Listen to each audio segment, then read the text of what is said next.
Over the past several months, I've held a series of meetings with my economic team on the outlook for the U.S. economy. And before I left for the Middle East, I directed them to conduct a thorough assessment of our economic condition, consult with members of Congress, and provide me with their recommendations about any actions we might need to take. The economic team reports that our economy has a solid foundation, but that there are areas of real concern. The economy is still creating jobs, though at a reduced pace. Consumer spending is still growing, but the housing market is declining. Business investment and exports are still rising, but the cost of imported oil has increased. My administration has been watching our economy carefully. My advisors and many outside experts expect that our economy will continue to grow over the coming year, but at a slower rate than we have enjoyed for the past few years. And there is a risk of a downturn. Continued instability in the housing and financial markets could cause additional harm to our overall economy and put our growth and job creation in jeopardy. In recent months, we've taken steps to shore up the housing market, including measures to help struggling homeowners avoid foreclosure and to keep their homes. I also have asked Congress to pass legislation to modernize the Federal Housing Administration and enable it to provide additional assistance to struggling homeowners. The House passed a bill and the Senate passed a bill, and now they need to get together and get a bill to my desk as quickly as possible. After careful consideration, and after discussions with members of the Congress, I've concluded that additional action is needed. To keep our economy growing and creating jobs, Congress and the administration need to work to enact an economic growth package as soon as possible. As Congress considers such a plan, there are certain principles that must guide its deliberations. This growth package must be big enough to make a difference in an economy as large and dynamic as ours, which means it should be about 1% of GDP.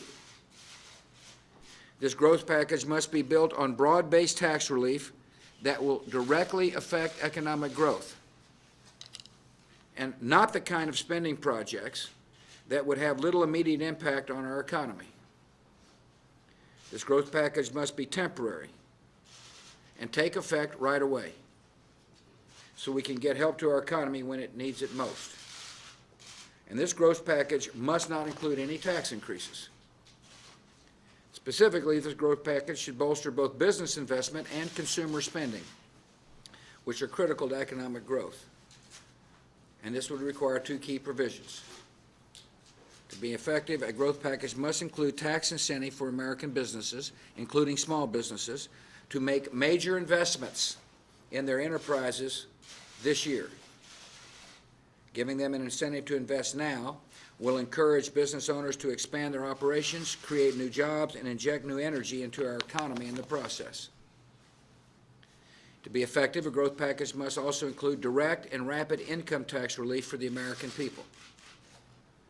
Americans could use this money as they see fit to help meet their monthly bills, cover higher costs at the gas pump, or pay for other basic necessities. Letting Americans keep more of their own money should increase consumer spending and lift our economy at a time when people otherwise might spend less. Yesterday, I spoke to members of the congressional leadership from both political parties. They shared with me their thoughts on the best way forward, and I was encouraged by those discussions, and I believe there is enough broad consensus that we can come up with a package that can be approved with bipartisan support. I've asked Treasury Secretary Hank Paulson to lead my administration's efforts to forge an agreement with Congress so that we can deliver this needed boost to our economy as quickly as possible. Passing a new growth package is our most pressing economic priority. When that is done, Congress must turn to the most important economic priority for our country, and that's making sure the tax relief that is now in place is not taken away. A source of uncertainty in our economy is that this tax relief is set to expire at the end of 2010. Unless Congress acts, the American people will face massive tax increases in less than 3 years. The marriage penalty will make a comeback. The child tax credit will be cut in half. The death tax will come back to life, and tax rates will go up on regular income, capital gains, and dividends. This tax increase would put jobs and economic growth at risk, and Congress has a responsibility to keep that from happening. So it's critical that Congress make this tax relief permanent. We're in the midst of a challenging period, and I know that Americans are concerned about their economic future. But our economy has seen challenging times before, and it is resilient. In a vibrant economy, markets rise and decline. We cannot change that fundamental dynamic. As a matter of fact, eliminating risk altogether would also eliminate the innovation and productivity that drives the creations of jobs and wealth in America. Yet there are also times when swift and temporary actions can help ensure that inevitable market adjustments do not undermine the health of the broader economy. This is such a moment. By passing an effective growth package quickly, we can provide a shot in the arm to keep a fundamentally strong economy healthy. And it will help keep economic sectors that are going through adjustments, such as the housing market, from adversely affecting other parts of our economy. I'm optimistic about our economic future because Americans have shown time and again that they are the most industrious, creative, and enterprising people in the world.